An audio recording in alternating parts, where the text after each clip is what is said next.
আজকের গল্পের নাম হচ্ছে গ্রামের শ্মশানের পাশে বাড়ি। আমার মামার বাড়ি পূর্ব মেদিনীপুরের এক ছোট্ট গ্রামে।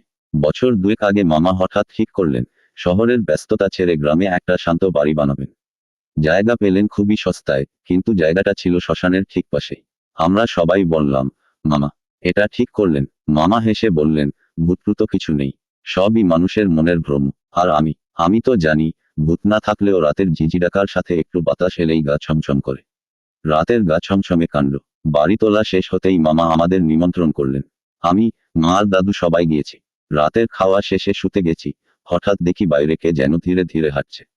ঘুঙুরের মতো আওয়াজ, টুক টুক করে। আমি বললাম, মা, বাইরে কেউ হাঁটছে মনে হচ্ছে। মা বললেন, ওরে, গরু হবে, নইলে হয়তো বৃষ্টি পড়ছে। কিন্তু আমি জানালা দিয়ে উকি দিতেই দেখি একটা সাদা ছায়া গাছের তলায় দাঁড়িয়ে আছে, মাথায় খোঁপা বাঁধা। আর মুখটা দেখতেই পারলাম না। আমি তো চাদর মুড়ি দিয়ে একদমে জপ শুরু করলাম। ওম নমঃ শিবায়, ওম নমঃ শিবায়। রহস্য ফাঁস। সকালবেলা মামাকে বললাম, মামা, এখানে কিছু একটা আছে। কাল রাতে আমি নিজে দেখেছি। মামা হেসে কাঁপতে কাঁপতে বললেন, আহা বোকা, ওটা আমার পাশের বাড়ির ছাগল।